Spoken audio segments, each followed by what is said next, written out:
কৃষ্ণ কৃষ্ণ শুধু শ্রী কৃষ্ণ।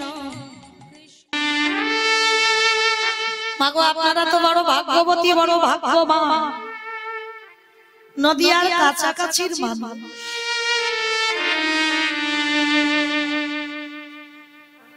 আপনারা নদিয়ার কাছেই বাস করেন, আর আমরা যে অধোগ্য, সেই কোথায় গঙ্গাসাগর ডায়মন্ড হারবার, অত দূর থেকে আপনাদের মতো ভক্ত পদধূলাতে এসেছি। আজকের এই চৈতন্য মহাপ্রভু আজকে নবদ্বীপের মাটিতে উদয় হয়েছে, শুধুমাত্র আমাদের মতো কলির জীবন ধার করবেন বলে। ওই নদিয়ার ভাগ্যাকাশে যিনি ছিলেন বৃন্দাবনের কৃষ্ণ, তিনি কলিকালের গৌরাঙ্গ হয়েছে। কিন্তু বাবা প্রত্যেকটা দিন আপনারা কীর্তন শুনে যাচ্ছেন, প্রতিটা দিন আমরা কীর্তন শুনছি, কিন্তু আজকে আমি এই হরিবাসরে দাঁড়িয়ে একটা নিবেদন করবো বাবা। প্রত্যেকে কিন্তু আমরা গৌরকে নিয়ে অনেক আরাধনা করি, গৌর সুন্দরকে নিয়ে অনেকে আমরা অনেক কথা বলি, কিন্তু যে পাশে না থাকলে আমার গৌরের কৃষ্ণ ভজন হতো না। চণ্ডী ঠাকুরের পাশে যদি রানী রজকিনী না থাকতো, কৃষ্ণ ভজন হতো।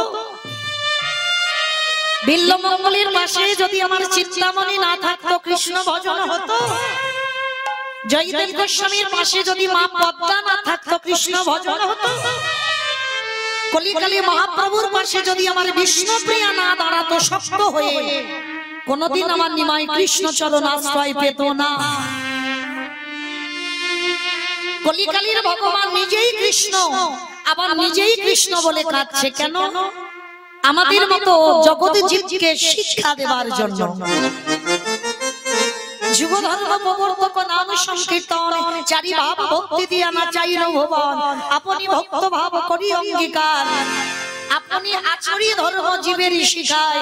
আপনি না করলে ধর্ম শিখানো না যায়, এই তো সিদ্ধান্ত গীতা ভাগবতে গায়। এই মতো কলিকালে প্রথম সন্ধ্যায় অবতীর্ণ হলেন কৃষ্ণ, আপনি নদিয়া। তাহলে নিজে আজকের গৌর হয়ে, নিজে কৃষ্ণ হয়ে, নিজে কৃষ্ণ বলে কাঁদছে কেন? আমাদের মতো জীব শিক্ষা দেবার জন্য, যে ওরে কলির আনন্দ জীব, আমি যেমন কৃষ্ণ বলে কেঁদে ধুলাই গড়াগড়ি যা, আগত কলিকালের জীব তোরাও কৃষ্ণ বলে কেঁদে ধুলাই গড়াগড়ি যা। তাহলে নিজে আচরণ করে জগৎবাসীকে শিখাচ্ছে। কিন্তু বাবা কোনদিন কৃষ্ণ পেত যদি আমার পাশে বিষ্ণুপ্রিয়া না থাকতো? মনে রাখবেন বাবা, এই নারীরা সব পারে। যদি মনে করি বাবা কোন পুরুষকে নরকে পাঠাবে, পাঠাতে পারে। আবার কোন নারী যদি মনে করে কোন পুরুষকে কৃষ্ণ চরণ পাইয়ে দেবে, অনায়াসে পাইয়ে দিতে পারে। এই নারীরা হলো শক্তি। যদি কোন পুরুষ মনে করে তাকে ভোগের সম্পদ, তার কাছে ভোগের সম্পদ। আর কোন পুরুষ যদি মনে করে নারী হলো তার কাছে আরাধনার বস্তু, তার কাছে সারা জনম আরাধনাই বস্তু হয়ে থাকে। তাই প্রত্যেকে আমরা গৌরকে নিয়ে মাতামাতি করি, কিন্তু যে গৌর, যার জন্য আজকের কৃষ্ণ চরণ পেয়েছিল, তার কথা আমাদের মতো কীর্তনীয়রা সবাই বলবো না।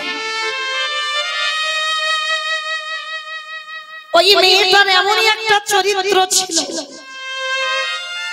কিন্তু বাবা পঞ্চসতীর মধ্যে এই বিষ্ণুপ্রিয়াকে সতী বলে গণ্য করা হলো না।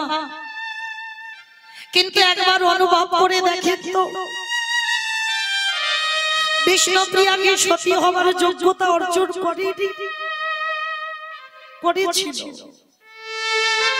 ওই বিষ্ণুপ্রিয়ার এমন নারী চরিত্র ছিল, আপনারা জানেন বাবা, মা যতদিন না বলবে ছেলে তো যেতে পারবে না। মাঘ মাসে 1 তারিখে যে ছেলেটাকে আমরা সবাই হারিয়ে ফেলেছি, শুধু আমার ছেলে নয়, আমাদের সবার ছেলে। সারা নদিয়াবাসীকে কাঁদিয়ে সারা পশ্চিমবঙ্গের মানুষকে কাঁদিয়ে চলে গেল। যখন ছিল বাবা তখন আমরা চিনতে পারিনি, আমরা নয় আমাদের পূর্বপুরুষেরা। আর আজকে আমরা সবাই হারিয়ে ফেলে হাগৌর গাড়ি তাই বলি কাঁদছি। কিন্তু কথা দেওয়া ছিল মা, যতদিন না মা বলবে ততদিন তো ছেলে যেতে পারবে না সন্ন্যাস। মাঘ মাসে ১ তারিখে এমন নিদ্রায় নিদ্রিত ছিল মা, কোনদিন এত ঘুমায়নি। প্রত্যেক দিন বিষ্ণুপ্রিয়া ঘুমাতো, প্রত্যেক দিন শশী মাও ঘুমাতো, কিন্তু আজকের ঘুমটা একটু আলাদা। এমন ঘুম ঘুমিয়েছিল, কাল নিদ্রা চোখে ছিল। নিমাই এসে বলেছিল, মা আমি সন্ন্যাসী হতে চাই, তুমি আমায় বিদায় দেবে না? মা ঘুমের ঘরে বলেছিল, ওরে ব্রজের কোকিল তুই ব্রজে ফিরে যা। সত্যি তো বাবা ব্রজের কোকিল, বৃন্দাবন ছেড়ে তো নবদ্বীপের নদিয়ার মাটিতে এসেছি। সত্যি কি ব্রজের কোকিল নয়? যখনই বলল ব্রজের কোকিল ব্রজে ফিরে যা, সেই রাতের অন্ধকারে মধু বিষ্ণুপ্রিয়াকে কাঁদিয়ে, শশী মাতাকে কাঁদিয়ে, সারা নবদ্বীপে নদিয়াবাসীকে কাঁদিয়ে চলে গিয়েছিল বর্ধমান, কাটোয়া, কাঞ্চননগর।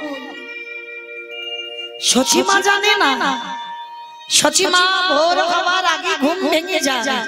আজও ভেঙে গিয়ে বিষ্ণুপ্রিয়ার দরজায় গিয়ে ডাকছে, বৌমা বৌমা তুমি ঘুমালে? একবার দেখো বেলা যে গেল, সূর্য উদয় হলো, আমার নিমাইকে দেখে দাও, আমার নিমাইয়ের যে ভজনের বেলা হয়ে যায়। ওরে যদি ভজনের বেলা হয়ে যায় অনর্থ হয়ে যাবে, বৌমা দেখে দাও আমার নিমাইকে।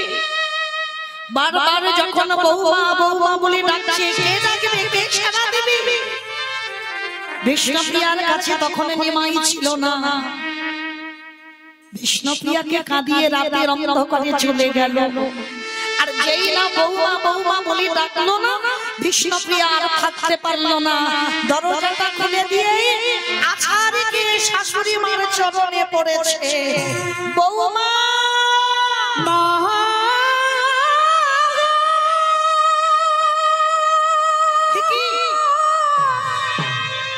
আমার চরণ ধরে কাঁদছো কেন বৌমা? ও মা তোমার নিমাই নাই মা, তোমার নিমাই যে নদিয়া ছেড়ে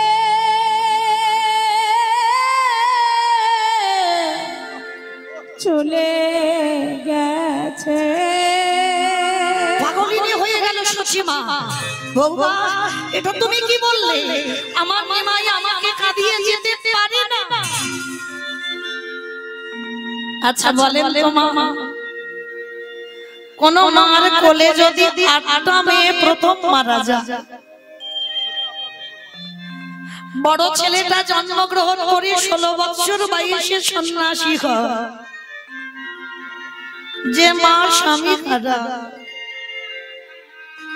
যার নিমাই ছিল বর্ষা, সেও চলে গেল।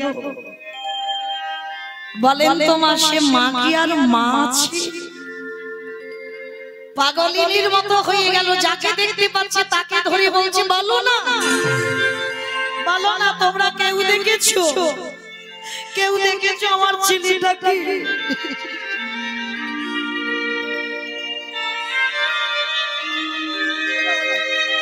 আমার ছেলেটা রাতের অন্ধকারে ঘুমিয়েছিল, সকালবেলা দেখতে পাচ্ছি না গো। বলো না কেউ কি দেখেছো তোমরা?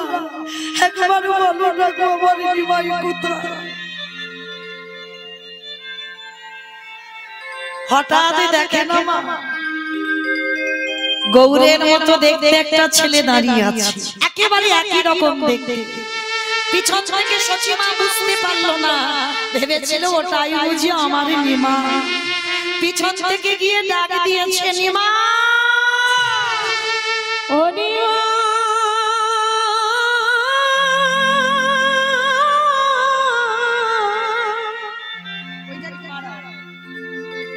নিমাই দাদা রে,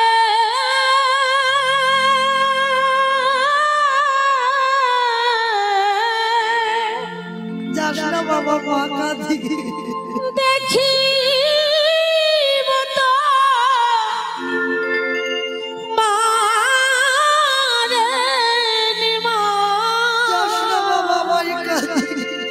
নিমাই দাদা রে।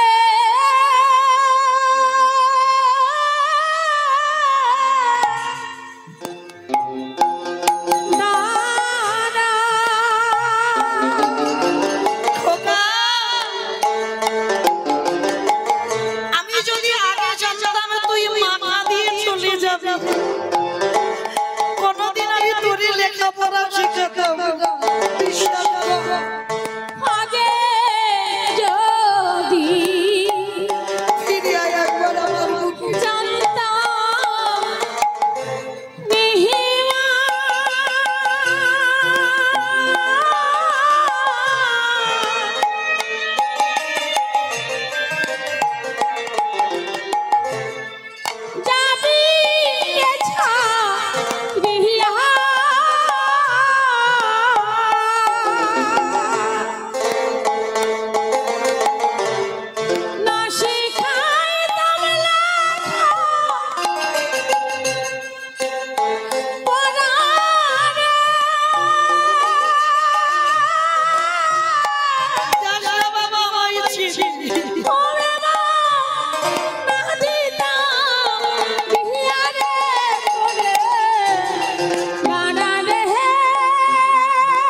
যাবার সময় একবারও তুই ভাবলি না তোর মা যদি এই দশা, আমার বধূ বিষ্ণুপ্রিয়ার কি দশা কবি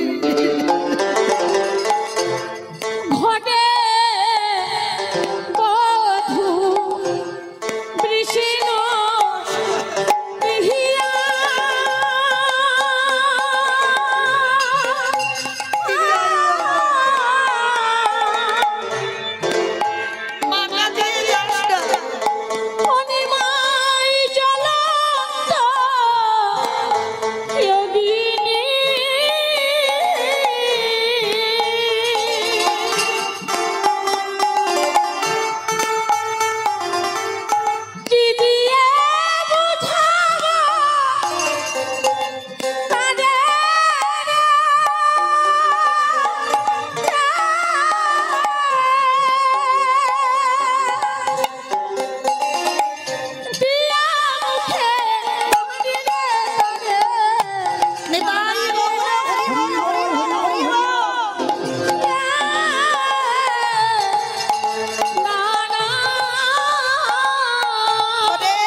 সন্ন্যাসী খোস না বাবা, বৈরাগীও খোস না।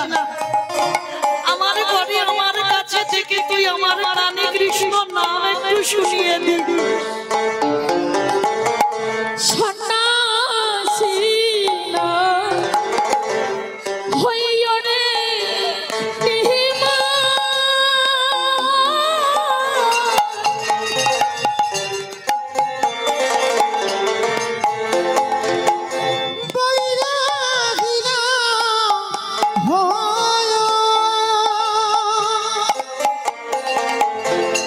ঘরে বসে আভা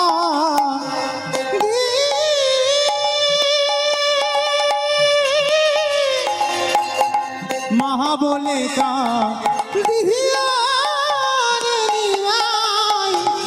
একেবারে দাদা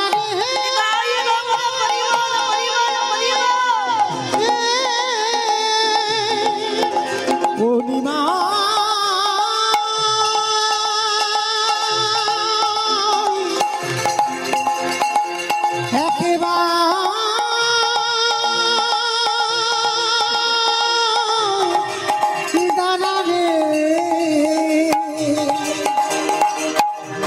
একেবারে দাহারা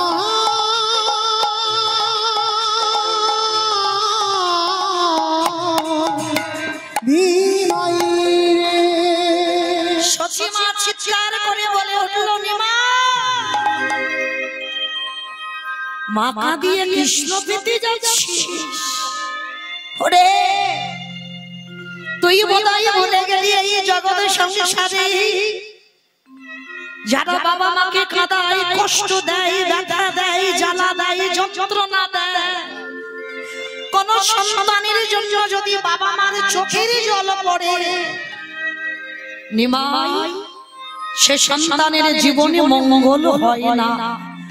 আর আমি তোর মা হয়ে সুরধনী গঙ্গার জল হাতে নিয়ে তোরে অভিশাপ দিলাম তোর মা যত সুরধনীতে কাঁদবে কোনদিন তুই কৃষ্ণ চরণ পাবি না পাবি না পাবি না। ভগবান অন্তর্যামী ভক্তের অন্তরের কথা বোঝে বলে উঠল মা কেউ জানুক না জানুক আমি তো ভালো করে জানি আমি কৃষ্ণ অবতারে সুদামাকে বলেছিলাম সুদামা জগতের সব থেকে বড় গুরু হলো যে যার ঘরের বাবা মা তারপরে গুরু হলো শিক্ষা গুরু দীক্ষা গুরু তারপরে গুরু হলাম আমি ভগবান। আর এই জগতের সংসারে যারা বাবা মাকে কষ্ট দেয় ব্যথা দেয় দুঃখ দেয় জীবনে তাদের মঙ্গল হয় না। ও মায়েরা এটা বাস্তব। হয়তো মনে মনে ভাববেন ওই তো অমুকজন বাবা মাকে দেখে না ভাত দেয় না বিল্ডিং হাঁকিয়ে বসে আছে না গো না ওইটা সামনের দিকে দেখা যাচ্ছে কিন্তু বাবা ভিতরে প্রবেশ করে দেখলে বাবা হৃদয়টা চূর্ণ বিচূর্ণ হয়ে আছে কোনদিন সুখ পেতে পারি না।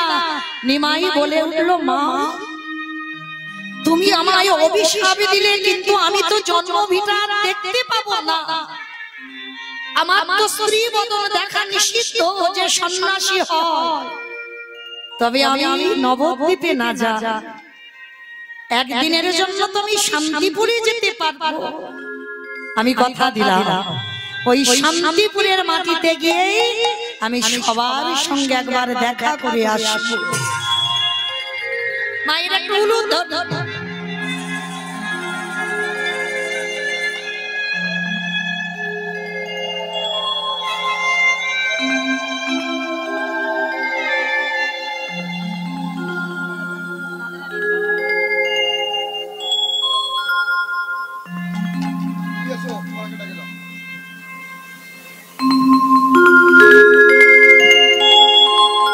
নিতাই গৌর কৃষ্ণ প্রেমানন্দে হরি বল হরি বল।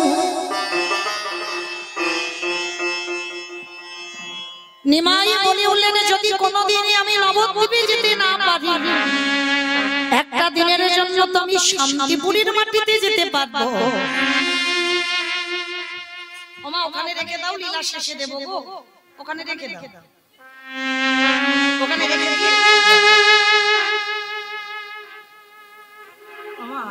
আমার মেয়ের মাথা যন্ত্রণা মা একটু করে কাছে বলো ওরা তুমি আই পুরি সব করে নিতাই গৌর কৃষ্ণ প্রেমানন্দে হরি বল হরি বল। নিমাই বলে বললেন যদি কোনোদিন আমি নবদ্বীপে না যাই শান্তিপুরে তো একটা দিনের জন্য যেতে পারবো। আর যেই না কথাগুলো শ্রবণ করলো না অন্তর্যামী ভগবান 14 বছরের সন্ন্যাসী হয়ে যাবার পর একটা রাতের জন্য এসেছিল। আর একটা রাতের জন্য এসে দাদা নিতাইকে বলেছিল দাদা যাও তুমি নবদ্বীপে সবাইকে খবর দাও, নদিয়ায় সবাইকে খবর দাও, তারা যেন সবাই আমায় দেখে যায়।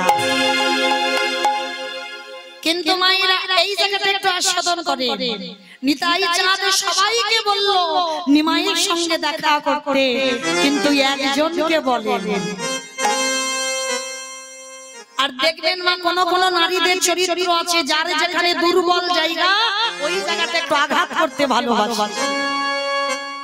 কতগুলো মেয়ে যাবার সময় নিমাইয়ের সঙ্গে দেখা করতে যাচ্ছে শান্তিপুরে অদ্বৈতের আচার্যের ঘরে।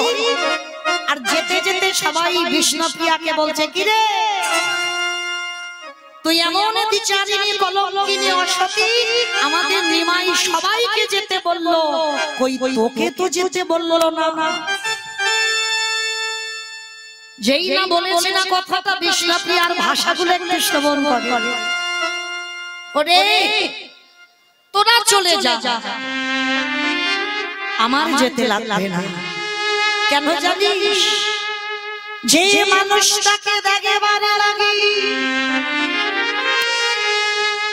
যে মানুষটাকে পাবারে লাগে,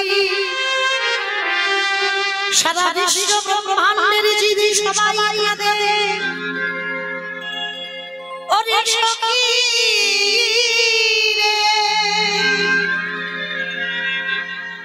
সেই বন্ধু তো জগতে কারণ, সেই বন্ধু হলো শুধুমাত্র এই একা বিষ্ণু প্রিয়া।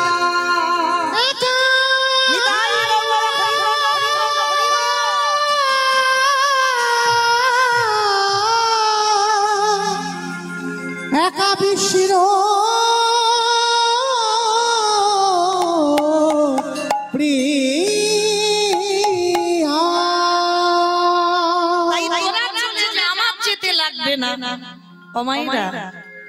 ওই বিষ্ণুপ্রিয়ার দিন চলতো কি করে জানেন?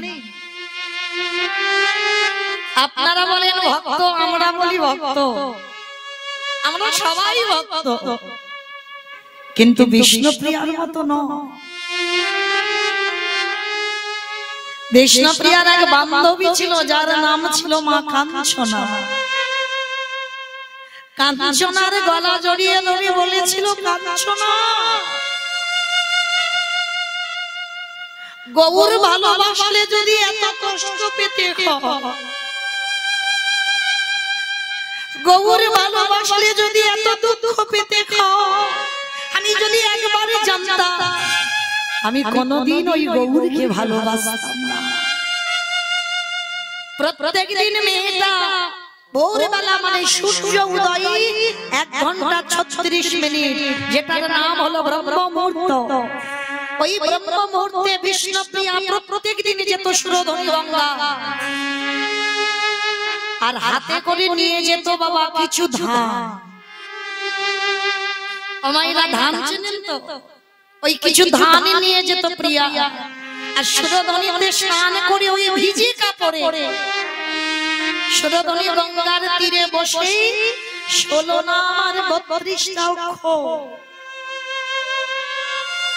একটা করে ধান হাতে নাই, যেমন আমরা মালাতে নাম দিই ঠিক 16 নাম 32টা অক্ষর একটা করে ধান থেকে চাল বের করি, আর ওই মহামন্ত্র নাম হরে কৃষ্ণ হরে কৃষ্ণ কৃষ্ণ কৃষ্ণ হরে হরে হরে রাম করে রাম রাম রাম করে 16 নাম 32টা করে বলি, আর একটা করে ধান থেকে চাল বের করে। কতক্ষণ? সূর্য পাটে বসা পর্যন্ত। জানেন মায়েরা, প্রত্যেক দিন মেয়েটা কেঁদে কেঁদে না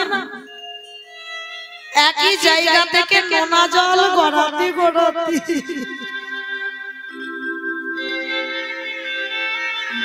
চোখের কোণে দুটো গর্ত হয়ে গেছে। কিন্তু যেদিন বাবা নিমাইকে দেখতে সবাই গিয়েছিল, বিষ্ণুপ্রিয়া যায়নি, একা নবদ্বীপে ছিল। নিমাই মনে মনে করল, প্রিয়া তুমি যখন এলে না, আমি তোমায় দেখতে যাব। কারোর জন্য নবদ্বীপে আসেনি বাবা, একটা দিনের জন্য বিষ্ণুপ্রিয়ার কাছে এসেছিল, সন্ন্যাসী হয়ে যাবার পরেও। আর বিষ্ণুপ্রিয়া তখন কি করছিল জানি? বিষ্ণুপ্রিয়া সন্ধ্যাবেলায় তুলসী তলায় বসে কি বলে জানো? আমার কাঁদিতে কাঁদিতে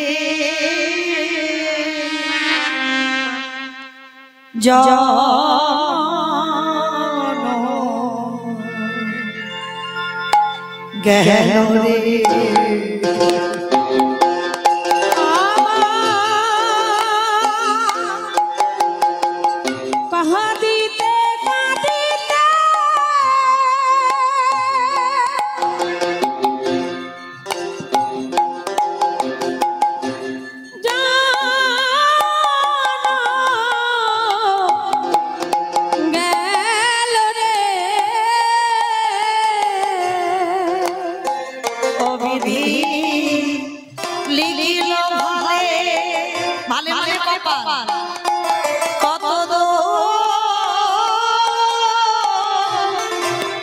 আমি না পেলাম জীবনে বিধি লেগিল ভালে কত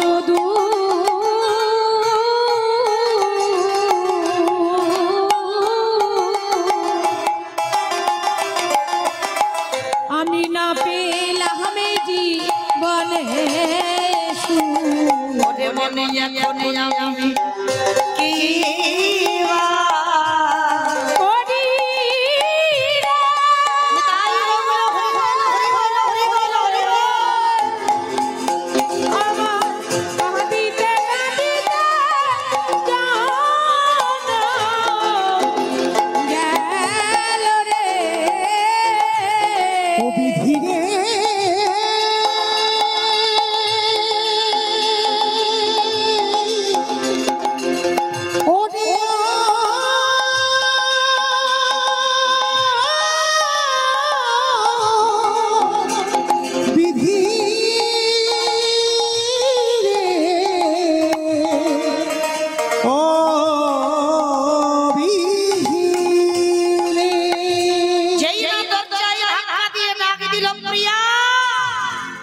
ঘুমালে আমি বারবার তোমার দরজায় ধাক্কা দিয়ে ডাকছি, একবারও তুমি শুনতে পাচ্ছ না।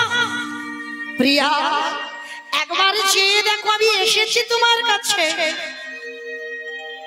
ও মাইরা, স্বামী যদি 1 বছর 6 মাসের জন্য বাইরে কোথাও যায়, আর 1 বছর পরে যদি স্বামী দরজার ধারে এসে ধাক্কা দেয়, আমাদের পরিবার সবার কত আনন্দ। কিন্তু বিষ্ণুপ্রিয়ার দরজায় যখন ধাক্কা দিল না, বুঝতে পেরেছে স্বামী ফিরেছে। তাড়াতাড়ি করে ঘোমটাটা আড়াল করে স্বামীর দিকে পিছন ঘুরে দাঁড়িয়ে আছে।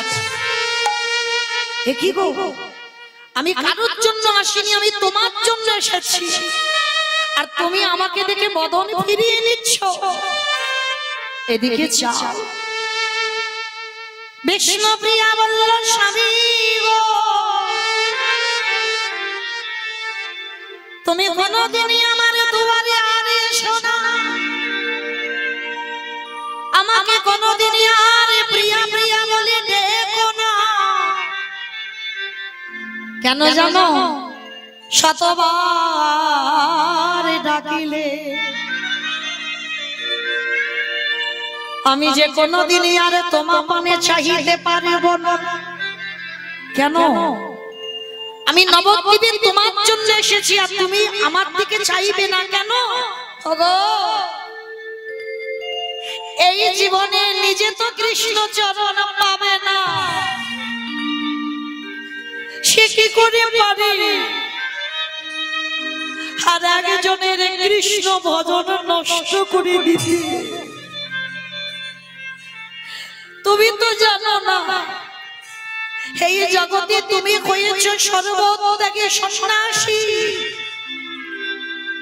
আর এই জীবনে যে সর্বত্যাগী সন্ন্যাসী হয় তার যে স্ত্রী বদন দর্শন করা নিষিদ্ধ। ফিরে যাও, আরে ভুল করে কোনোদিন তুমি আমায় প্রিয়া প্রিয়া বলে ডেকো না, আর ডাকলেও কোনোদিন আমি তোমার ডাকে সাড়া দেব না। ওগো তুমি কাঁদবে দেশ বিদেশে, তোমার এই বিষ্ণুপ্রিয়া কাঁদবে ঘরে বসে, যেদিন উভয়ের কান্না একত্রিত হয়ে যেদিন বইবে নদী আর বন্যা, সেদিনে জানব নদী আর আমি একমাত্র এই নদীয়াতে ধন্য করোনা।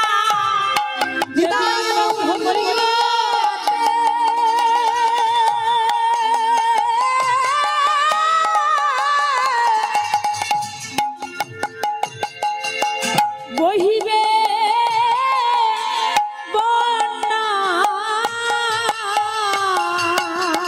আমি একমাত্র ধন্য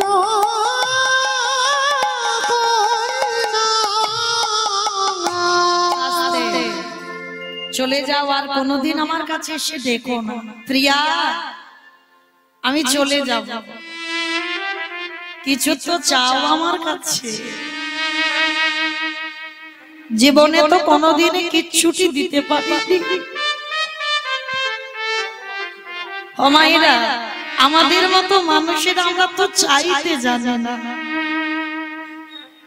আর চাইতে জানি না বলে আজ আমাদের এই দশা।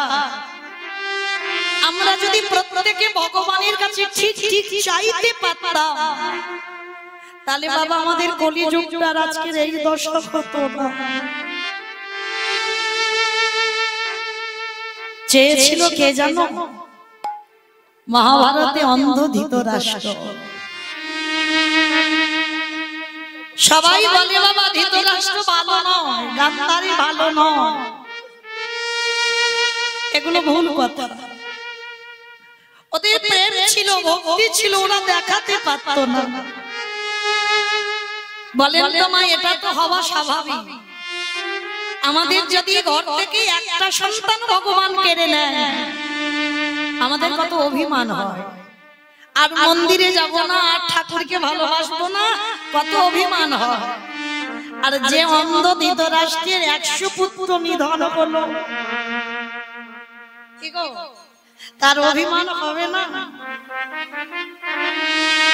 আপনারা যারা গীতা পাঠ করেন জানেন, সঞ্জয় দিব্য দৃষ্টি দিয়ে দর্শন করে অন্ধ ধৃতরাষ্ট্রের কাছে বর্ণনা করে।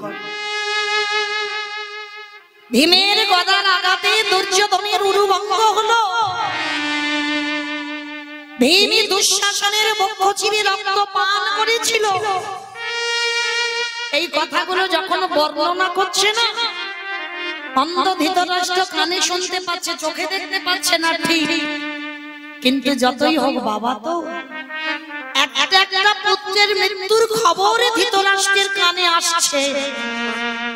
আরে ধৃতরাষ্ট্রের হৃদয়ে আগুনটা জ্বলে উঠেছে। কৃষ্ণ রে,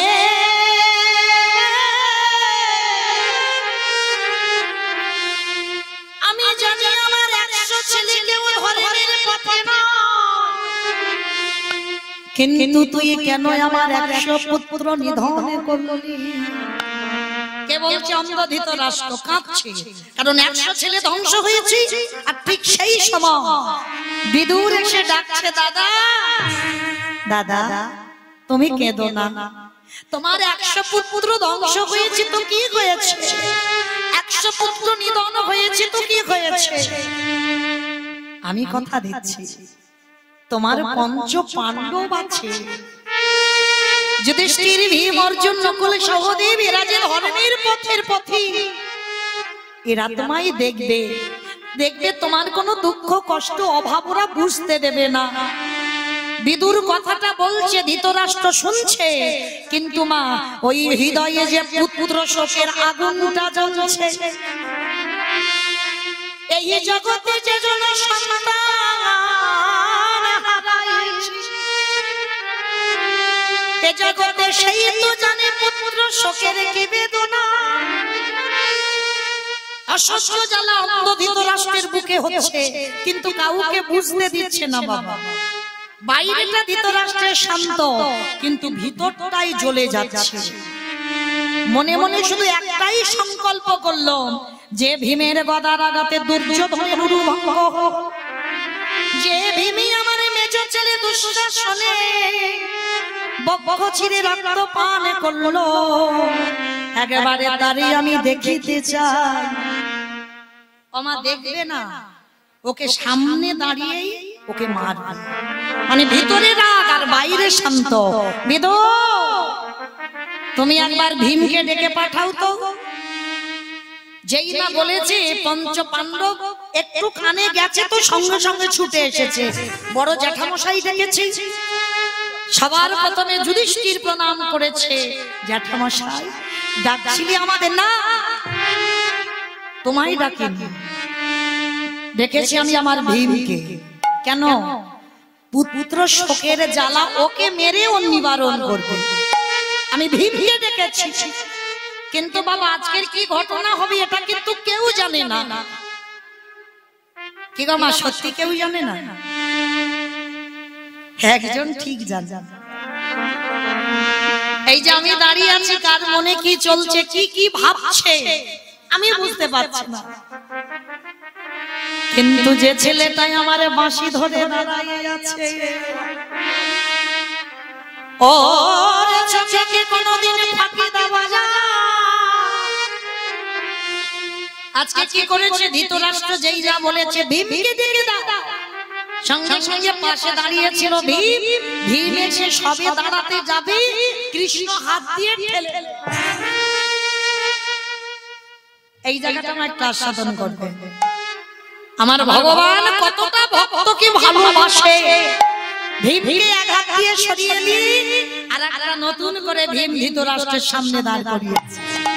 যেই না দাঁড় করালো না, রেগে গিয়ে বাবা অন্ধ ধৃতরাষ্ট্র ভীমকে একবার হৃদয়ে ধরেছে। আর যেই না হৃদয়ে ধরে বাবা একবার আলিঙ্গন করতে গেল, এমন করে চেপে ধরেছে ভীম একেবারে ধুলোর মতো গুঁড়ো হয়ে গেল। আর যেই ধুলোর মতো হয়ে গেল না, অন্ধ ধৃতরাষ্ট্র ভীমকে হত্যা করে পাগলের মতো দাঁড়িয়ে দাঁড়িয়ে কাঁদে। কৃষ্ণ এসে বলছে, ও জেঠু কাঁদছো কেন, কি হয়েছে?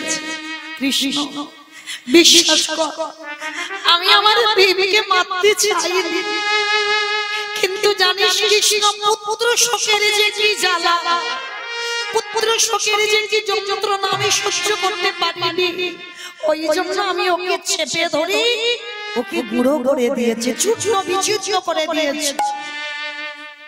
ভগবান কৃষ্ণ সাষ্টাঙ্গে প্রণাম করেছে। হরি বল।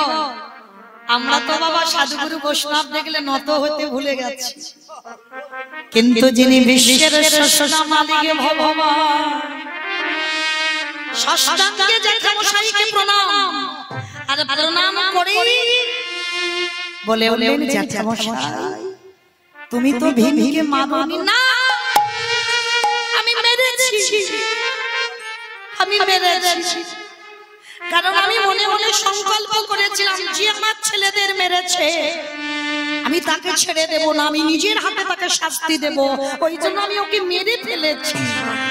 জ্যাঠামশাই, কৃষ্ণ ভক্তকে কোনোদিন ধ্বংস করা যায় না। এই জগতে যে জনে একেবারে নয়ন জলে কৃষ্ণ বলে কাঁদে, আমার ভগবান কোনোদিন তারে ধ্বংস করে না। জ্যাঠামশাই, তুমি ভুল বলছো, তুমি তো ভীমকে মারোনি। কৃষ্ণ, তাহলে আমি কাকে ধুলোর মতো গুঁড়ো করে দিলাম?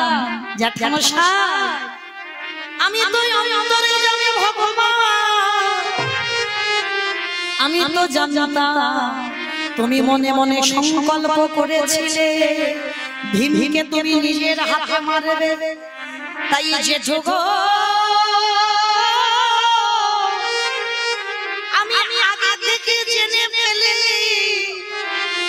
তুমি মারিবে বলে একটা লোহার ভীম তৈরি করে রেখেছিলাম। জ্যাঠামশাই তুমি যাকে মেরেছো ওটা হলো লোহার ভীম। কৃষ্ণ আমি তার মানে লোহার ভীমকে মেরেছি, তাহলে আমার ভীম কো? একবারে তুই আমাকে তার কাছে আমার কাছে পাঠিয়ে দে। সেই না ভীম এসে দাঁড়িয়েছে না, আমার চোখে তো দেখতে পায় না, সারা গায়ে হাত বুলিয়ে দেখছে। সত্যি তো আমার ভীম দাঁড়িয়ে আছে। ওরে কৃষ্ণ রে, এই জগতে আজ আমি জানিতে পারিলাম, ওরে এই জগতে যারা যারা কৃষ্ণ ভালোবাসি তাদেরকে জগতে কেউ কোনোদিন ধ্বংস করতে পারে না। ওরে কৃষ্ণ রে, আমার বহুদিনের মনের আশা একেবারে দেবে চাচা,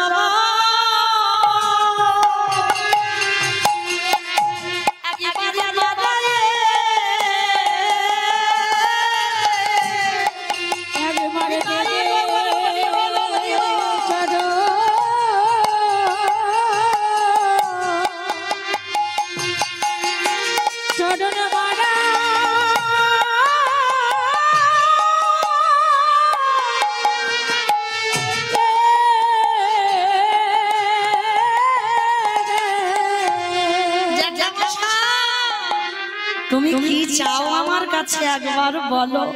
কৃষ্ণ অমাইরা এই চাওয়াটা দেখেন, আমরা চাইতে পারি না, কিন্তু ধৃতরাষ্ট্র চেয়েছিল। ওরে কৃষ্ণ রে,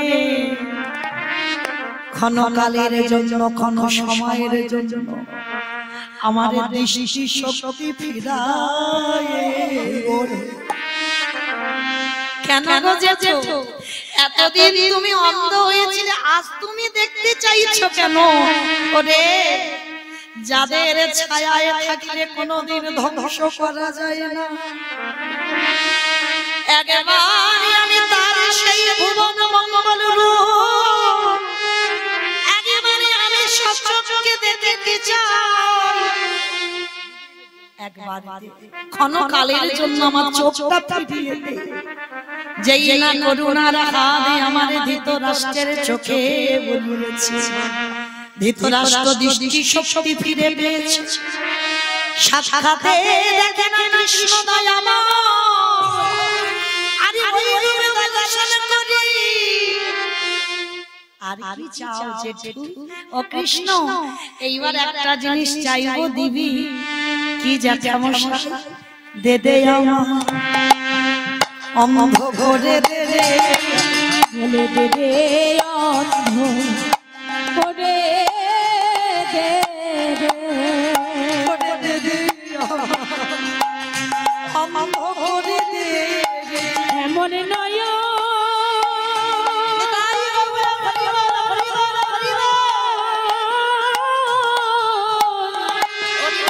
চাই না কৃষ্ণ, দে দে আমায় অন্ধ করে দে রে। ওরে যে নয়নে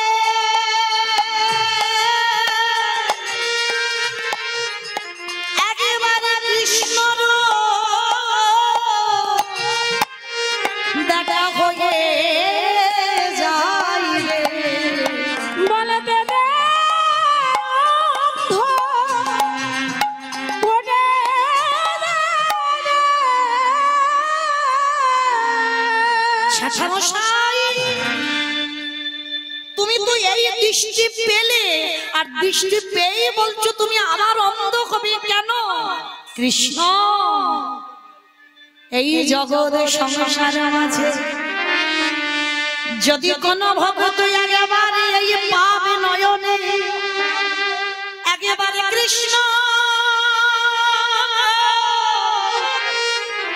একেবারে কৃষ্ণ দর্শন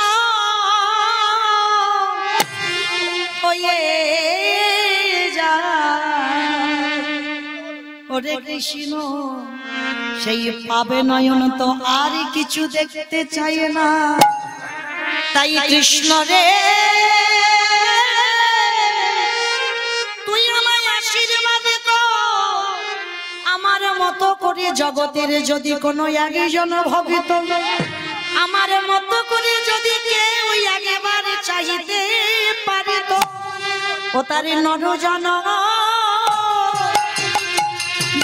ধন্য যেজনে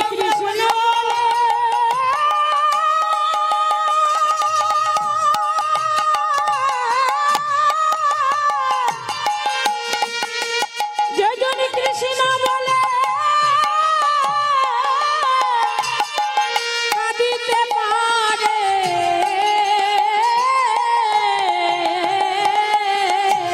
ও তারি নর জন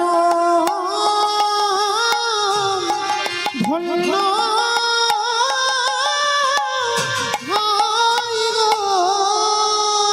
আসলে তাহলে মায়ের আমরা ছিলাম কোথায়? বিষ্ণুপ্রিয়ার চরিত্রে। চাইতে জানি না আমরা, কিন্তু বিষ্ণুপ্রিয়া বলেছিল স্বামী তুমি আমায় দেবে, দিতে যদি হয় তুমি আমায় একটা ধন দাও। কি চাও তুমি? তোমার চরণের খড়গ তুমি আমায় দাও। তোমার চরণে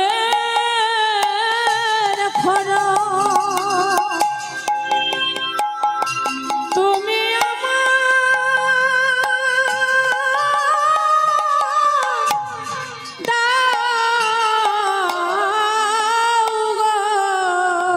তোমার ওই চরণের খড়গ যুগল দাও। ও প্রিয়া, তুমি তো জীবনে স্বামী সুখ পেলে না, তুমি ধন সম্পত্তি টাকা পয়সা বাড়ি কিছু চাইলে না, তুমি আমার খড়গ।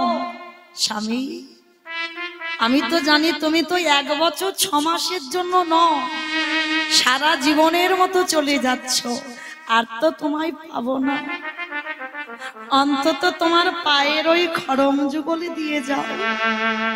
ও মায়েরা, এই আমাদের মতো মেয়েরা আমরা কি চাই? স্বামী কাজে যাচ্ছে 1 বছর 6 মাসের জন্য, আমরা বললাম একটা সোনা বাঁধানো শাঁখা গড়িয়ে দাও, একটা সোনার চেন গড়িয়ে দাও, একটা দামি শাড়ি কিনে দাও, এগুলো আমাদের চাওয়া। কিন্তু না, ভক্তের এটা চাওয়া নয়। মনে রাখবেন মায়েরা, ভক্তরা কি করে জানো? যশ খ্যাতি মা শুকুরের বিষ্টার সমান। ভক্ত জীবনে প্রতিষ্ঠা চায় না,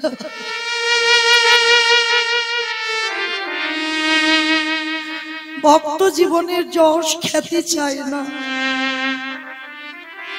ওদের একটাই লালসা তোমার চরণের দাস করে রেখো। ও মায়েরা, কতটুকু চোখের জল গোবিন্দ চরণে দিয়েছ কৃষ্ণ পাবে, কতটুকু চোখের জল তুলসী তলাই দিয়েছ কৃষ্ণ পাবে। কৃষ্ণ পেতে গেলে আগে কাঁদতে শিখতে হবে। ভক্তি যার কৃষ্ণ তার সর্বশাস্ত্রে কয়, ভক্তি না থাকিলে কৃষ্ণ দেখিও বাকি বাবায়। তাই সেই দয়াল নিতাই চা আজকের নবদ্বীপের অলিতে গলিতে দাঁড়িয়ে দাঁড়িয়ে কি করছে জানো? নিতাই যারে দেখে তারে বলে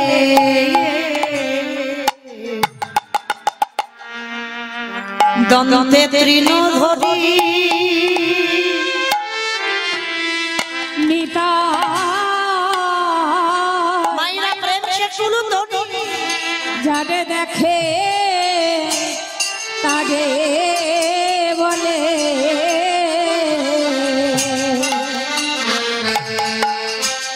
দন্ত্রে তৃণ ধরি। আসলে আচ্ছা মাইরা, তৃণ মানে কি? খড় খড় তৃণ মানে ঘাস, তৃণ মানে ঘাস। দয়াল নিতাই চাঁদ দাঁতে ঘাস নিয়েছে, নিয়ে কি করছে জানো? নবদ্বীপের অলিতে গলিতে যারে দেখে তার পদ ধরে বলে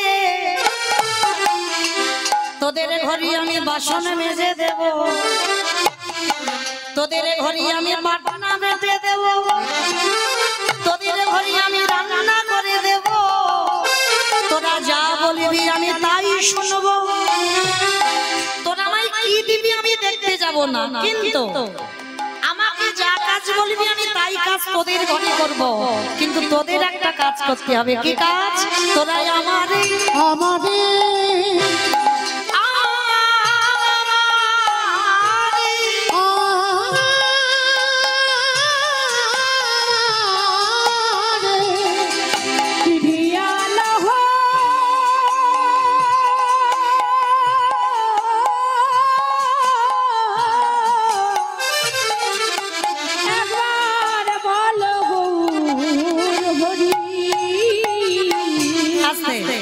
নিতাই চাঁদ হরিনামের ডালাটা নিয়ে কোথায় এসেছে জানো?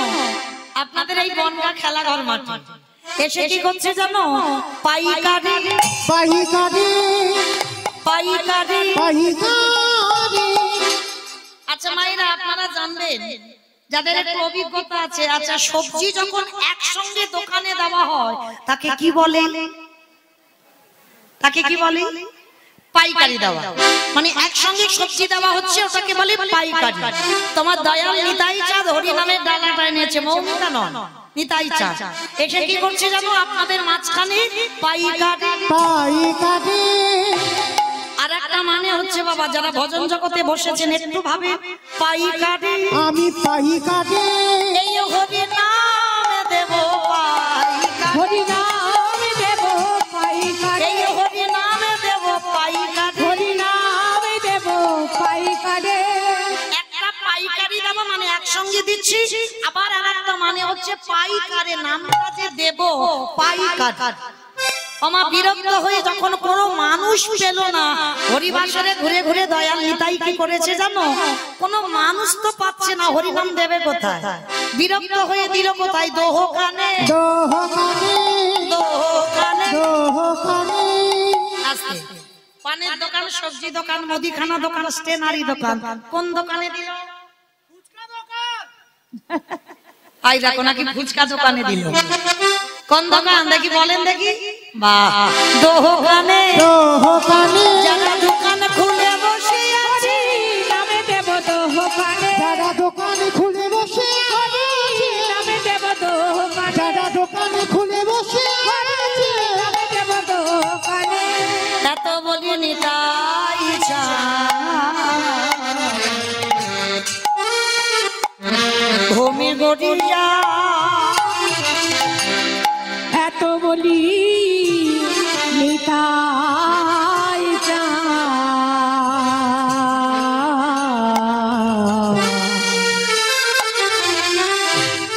ঘুমে গড়ি যা ওগো সোনার সোনারো পর্বত যেন দেখো ধুলাতে ও গো সোনার কত যেন